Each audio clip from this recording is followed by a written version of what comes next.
Hello! Hello à toutes, hello à tous. J'espère que vous allez bien.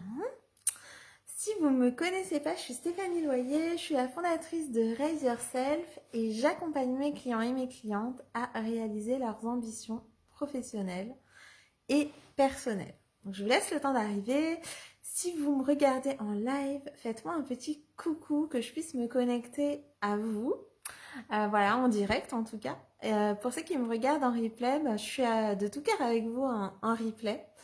Là, je suis en joie parce que je viens voilà, de terminer une séance de coaching en one-to-one et j'en ai une autre qui arrive bientôt.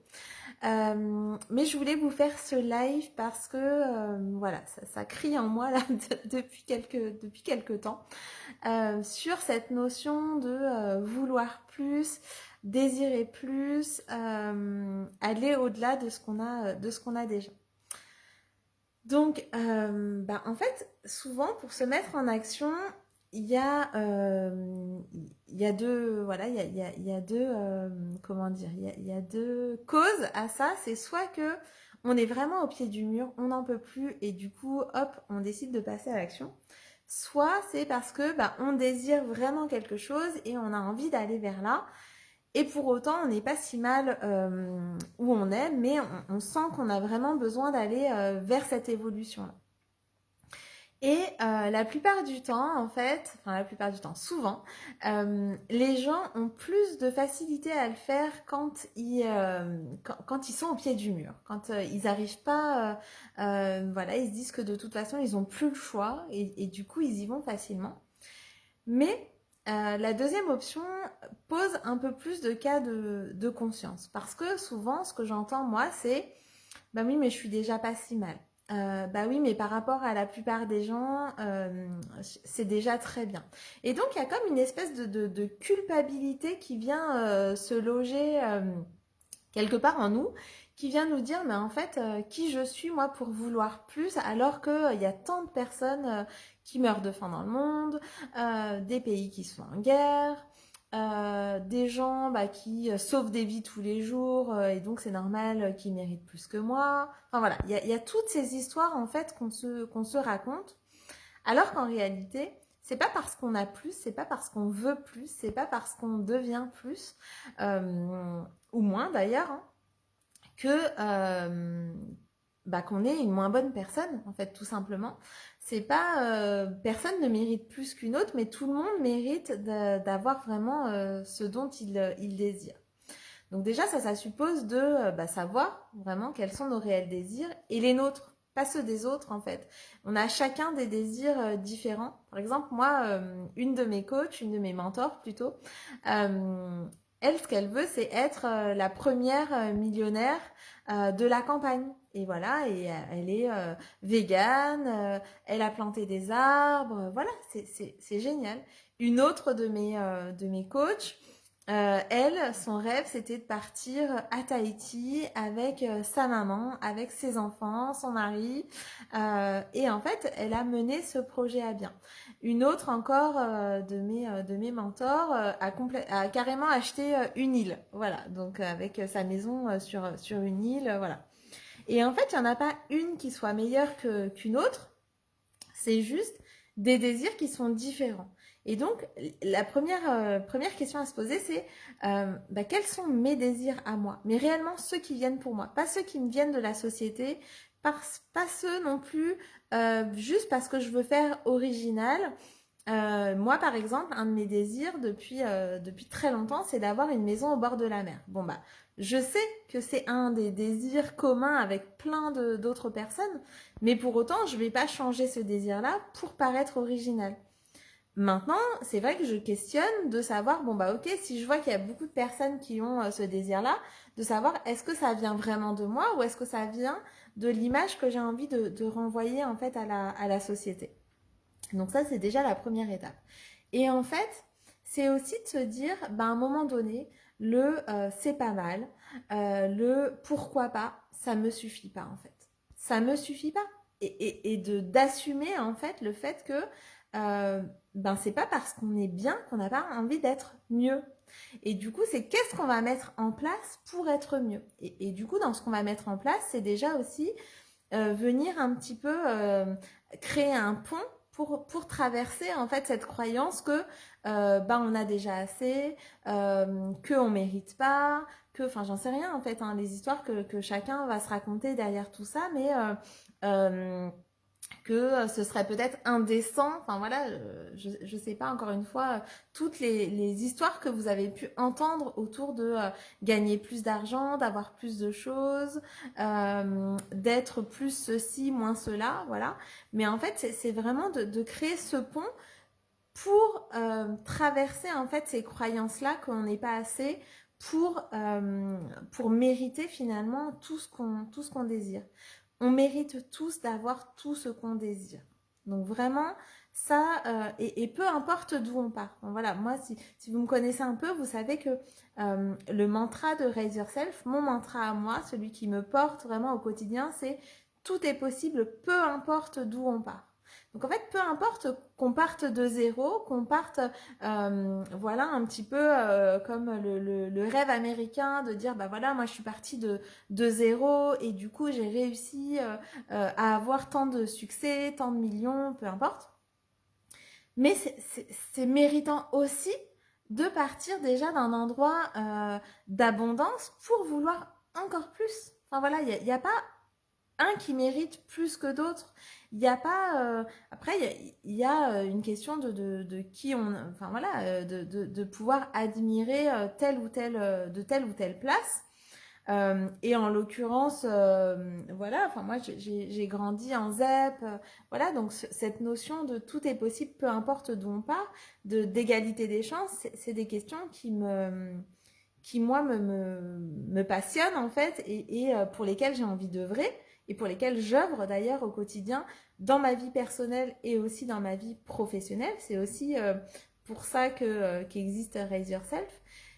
Mais on n'a pas besoin non plus de partir de zéro. On n'a pas besoin de toucher le fond pour désirer plus en fait, pour créer cette vie de nos désirs, cette vie de nos rêves, cette vie de nos aspirations, cette vie de nos ambitions. En fait, peu importe d'où on part. Donc, qu'on soit déjà sur un niveau social élevé et qu'on désire plus, c'est ok. Qu'on soit dans un niveau social hyper bas et qu'on désire plus, c'est ok aussi. En fait, il n'y a pas de degré là-dedans. Il y a juste ce qu'on désire chacun et ce qu'on est prêt à mettre en œuvre, les moyens qu'on est prêt à se donner pour arriver en fait à nos ambitions. Et une fois qu'on y est, d'avoir envie d'encore plus en fait. C'est voilà, enfin, je sais pas comment vous dire ça, mais je vois vraiment moi dans mes accompagnements un peu ce plafond de verre qu'on se met en fait soi-même en se disant bah en fait, c'est bon, j'ai déjà la vie que je veux et voilà, mais en fait, on sent que il y a des choses derrière, qu'il y a des frustrations, qu'il y a des contractions aussi vraiment physiques sur bah oui, c'est déjà pas mal, voilà, mais on sent que ça sonne faux. Ça sonne faux. Alors, si on est, voilà, si on arrive vraiment à être vraiment plein de gratitude pour ce qu'on a déjà et qu'on désire pas plus, enfin voilà, tout va bien. Et il n'y a pas besoin de chercher à avoir plus non plus. L'idée, c'est pas de surconsommer, voilà, voilà. L'idée, c'est d'aller regarder vraiment en soi de manière hyper transparente ce qu'on désire au fond de nous. Et du coup, de savoir si où on est, si ce qu'on fait, si qui on est, ça suffit pour aller trouver ça. Voilà. Et en fait, ça suffit toujours parce qu'on va venir toujours adapter dans cet alignement permanent pour vraiment se créer la vie de nos désirs. Donc il s'agit pas d'aller toucher le fond pour se dire que de toute façon on n'a plus le choix donc on y va. Non, on a aussi le droit de vouloir plus quand on a déjà beaucoup. Et, euh, et en fait, moi, ça me suffit plus c'est déjà pas mal. Bien sûr que ça va en fait de pair avec la gratitude du chemin déjà parcouru et de se dire que ben ouais, ce qu'on a, c'est déjà beaucoup et c'est déjà waouh.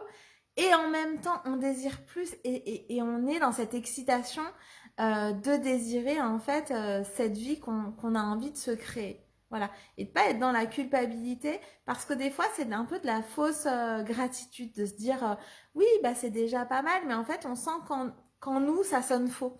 On sent que dans notre corps, effectivement, ouais, c'est déjà pas mal aux yeux des autres, mais moi, ça me suffit pas, en fait. Et si moi, ça me suffit pas, ça veut dire que j'ai de l'espace, ça veut dire que j'ai cette légitimité, ça veut dire que je peux m'autoriser à vouloir plus. Tout en acceptant qu'effectivement, la vie que je me suis créée, elle est déjà très bien, en fait. Et en même temps, bah, je veux plus. Et donc, je fais tout ce qui est en mon pouvoir, tout ce que je peux faire, tous les moyens que je peux mettre en œuvre pour atteindre ces ambitions-là. Donc vous, où est-ce que vous en êtes? Est-ce que vous arrivez déjà à avoir de la gratitude pour ce que vous avez déjà? Parce que l'idée, c'est pas de vouloir plus parce qu'on est dans une énergie de manque. L'idée, c'est de vouloir plus parce qu'on est dans une énergie de désirer plus, parce que ça nous excite, parce que ça nous met en joie, parce que c'est presque un jeu qu'on fait avec l'univers, avec nous-mêmes, avec notre famille, de dire, bah, tu verras, voilà, on sera là un jour, en fait. Je m'en fous de quand et je m'en fous de comment, mais on y sera et on est déjà en chemin pour ça. Parce que rien que le fait que ça vienne dans mes désirs, euh, c'est que ça doit être concrétisé en fait à un moment donné. Enfin, moi, c'est vraiment comme ça que je le vois et c'est ce que j'avais envie de vous partager aujourd'hui, c'est ne vous limitez pas à ce qui est déjà pas mal. Ne vous limitez pas à pourquoi pas. Voilà, c'est plat. C'est quelque chose de plat. Moi, je suis pas faite pour une vie une vie plate. Alors des fois, ça implique aussi des moments où effectivement il y a des bas qui sont très bas. Et il y a des hauts qui sont très hauts et j'accueille en fait ces hauts qui sont très hauts. Parce que la vie plate, c'est pas une vie pour moi, c'est pas une vie où je me sens vivante. C'est pas une vie où je sens que je suis utile, où je sens que je peux apporter des choses. Et ça veut pas dire être original à tout prix, ça veut pas dire faire des choses extraordinaires à tout prix, mais ça veut dire que déjà, en réalisant mes désirs, c'est déjà extraordinaire. Et c'est cette vie-là que j'ai envie d'avoir, et c'est surtout ce que j'ai vraiment envie d'incarner pour mes enfants. C'est ce tout est possible, peu importe d'où on part. Ok, là on a échoué, ben on va repartir de là pour se montrer que tout est possible. Et hop, on va réussir. Et hop, là on est tombé, ben on va montrer que tout est possible à partir de ce niveau-là, en fait. Il n'y a pas besoin d'être au fond du trou, il n'y a pas besoin d'être sur une estrade, c'est peu importe d'où on est, peu importe d'où on part aujourd'hui, on va créer la vie de ses désirs. Voilà. Et ça, euh, c'est vraiment l'énergie que je mets avec les personnes que j'accompagne et c'est cette énergie qu'ils trouvent en fait dans les accompagnements avec moi. Donc si vous avez envie de travailler avec moi, que ce soit en individuel ou en groupe, n'hésitez pas à me mettre un petit commentaire sous cette vidéo. Vous pouvez aussi me mettre vos désirs sous forme d'émoticônes. Voilà, ça me fera plaisir de voir en fait quels sont vos désirs, d'essayer de les deviner par les emojis. Et voilà, moi je vous souhaite une très très belle journée aujourd'hui. Je vous retrouve demain pour le live suivant de ce défi 365 jours de live. Et ce live, ça fait exactement partie de mes désirs. Ce défi live, c'est pas un besoin, c'est pas ce que je vais gagner avec ce live, c'est vraiment ce désir que j'avais envie de mettre en place, de me connecter avec vous chaque jour, de connecter aussi avec des personnes différentes de mon monde d'habitude, de connecter de manière différente avec les personnes avec lesquelles je suis déjà en contact. C'est de communiquer de manière vraiment authentique avec qui je suis tous les jours, avec mes émotions agréables, mes émotions désagréables, avec cette passion aussi qui m'anime juste pour les autres en fait. Enfin voilà, cette passion des autres, cette passion de l'être humain dans tout ce qu'il est. Et ça fait partie de mes désirs, ça fait partie de la vie de mes désirs. Et c'est ça que je m'efforce de créer chaque jour. Voilà, avec beaucoup d'amour, avec beaucoup d'envie, avec beaucoup de plaisir, voilà, que je mets dans ma vie chaque jour. Donc merci d'être là, merci de me suivre, merci pour vos messages quand vous en laissez. Mais déjà, merci pour votre présence. Votre présence, c'est quelque chose d'inestimable pour moi. Le temps, c'est la seule denrée qui est périssable en fait. C'est une denrée qui ne se rattrape pas. Donc en fait, je suis vraiment tellement reconnaissante du temps que vous prenez pour m'écouter. Ça, c'est déjà un énorme cadeau pour moi et je suis pleine de gratitude pour ce temps-là que vous prenez à me suivre, à m'écouter, à me partager vos cœurs. Merci pour les cœurs. Voilà, je suis vraiment pleine de gratitude pour ça. Je vous retrouve demain, toujours avec autant de plaisir. Je vous embrasse très très fort. Prenez soin de vous et à demain.